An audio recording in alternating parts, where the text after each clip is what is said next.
Welcome to the Wolverine TV. I'm Clayton Safey with EJ Holland here. We're from thewolverine.com. You can use the promo code BLUE60 at thewolverine.com for 2 months of our premium content absolutely free.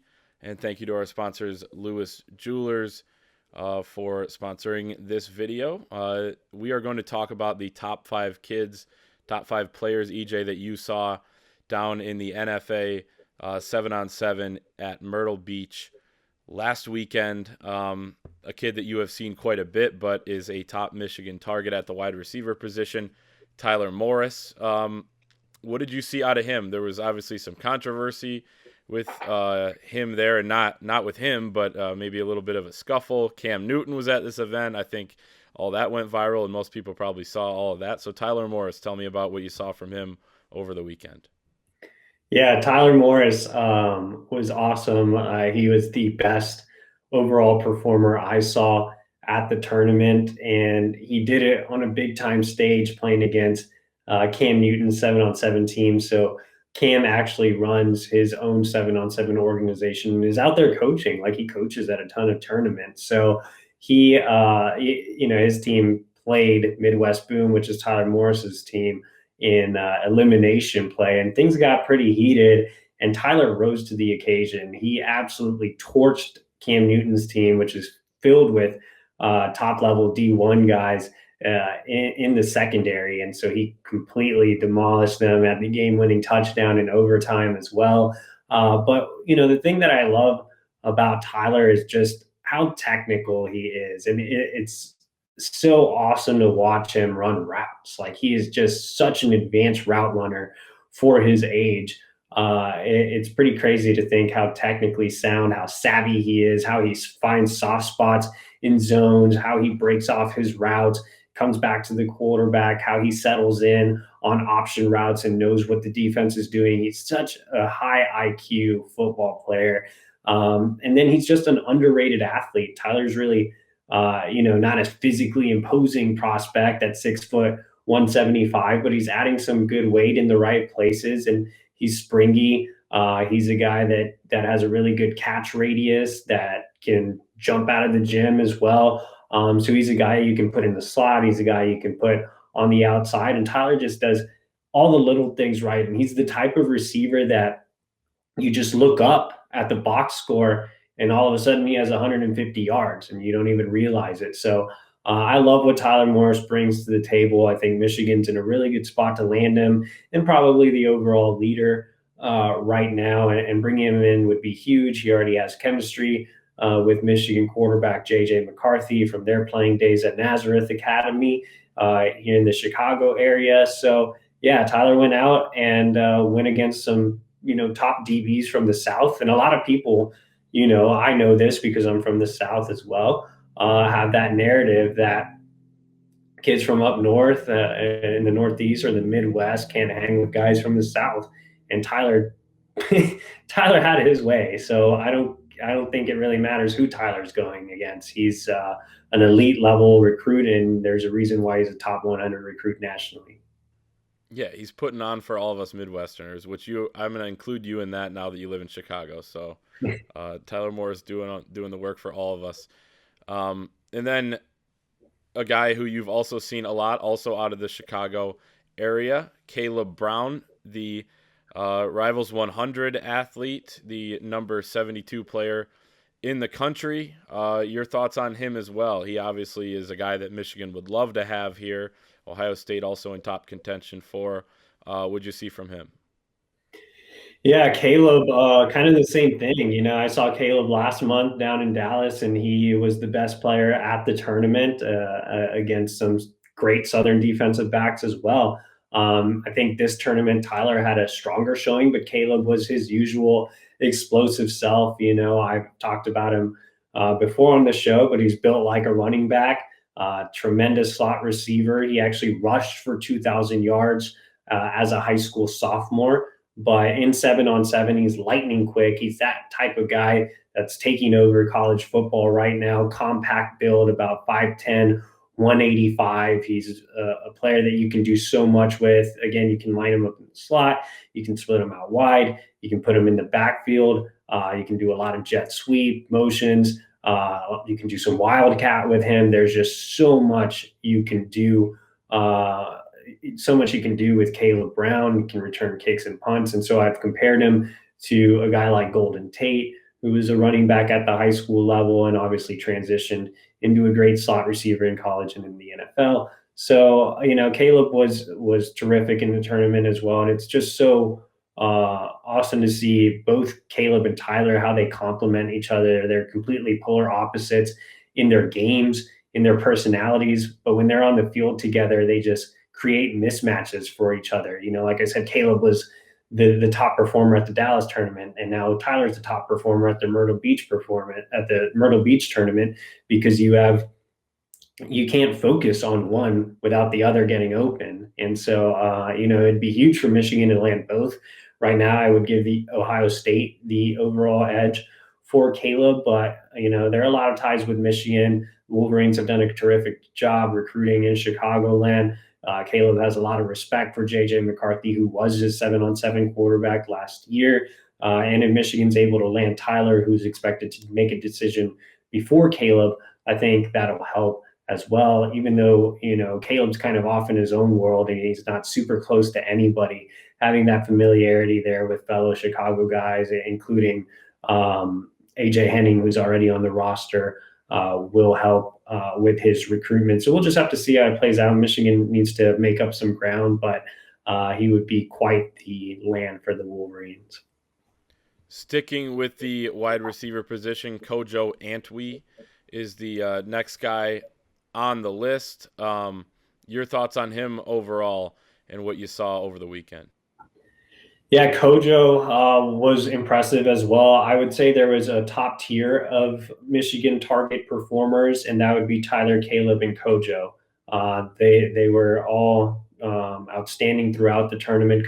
This was my first time seeing Kojo and first time seeing a few different recruits in the Southeast that are new Michigan offers. Michigan just offered Kojo, I want to say like 2 weeks ago. So he's very, very new on the recruiting board. But kind of similar to Tyler Morris in the sense of his route running is top notch.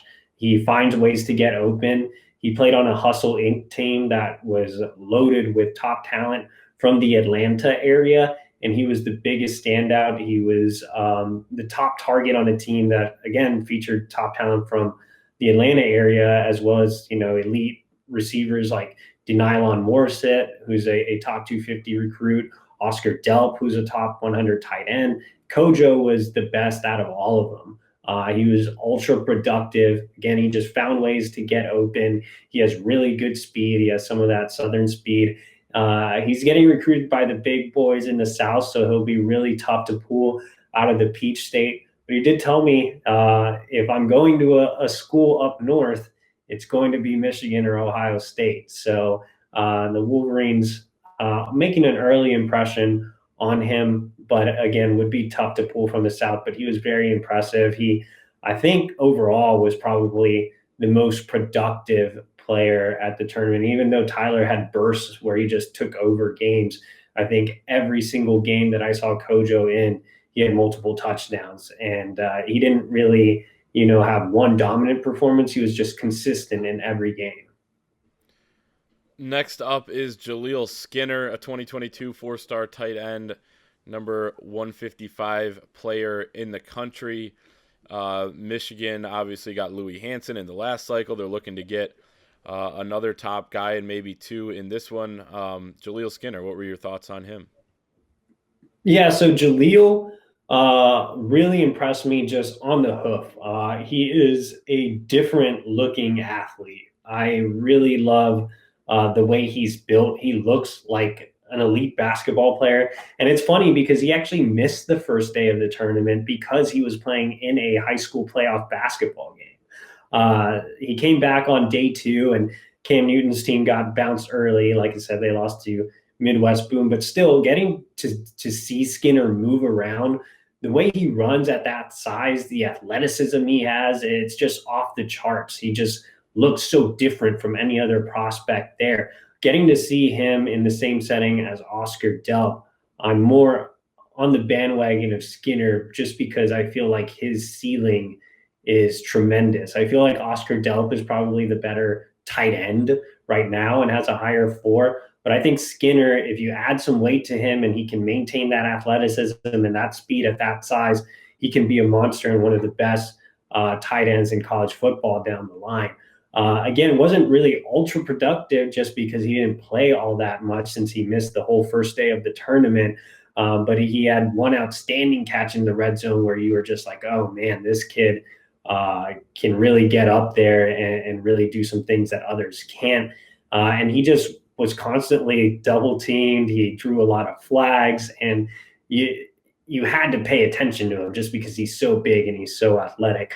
Right now, I would say Florida and Clemson are probably the top two on his list, but Michigan is in that elite group of schools. I would say Michigan's in that top five right now, and he told me he wants to make a trip to Ann Arbor and has been talking to new tight ends coach Jay Harbaugh on a regular basis. But for Skinner, him being on this list is more so just about his upside and just what I saw from him from an evaluation perspective.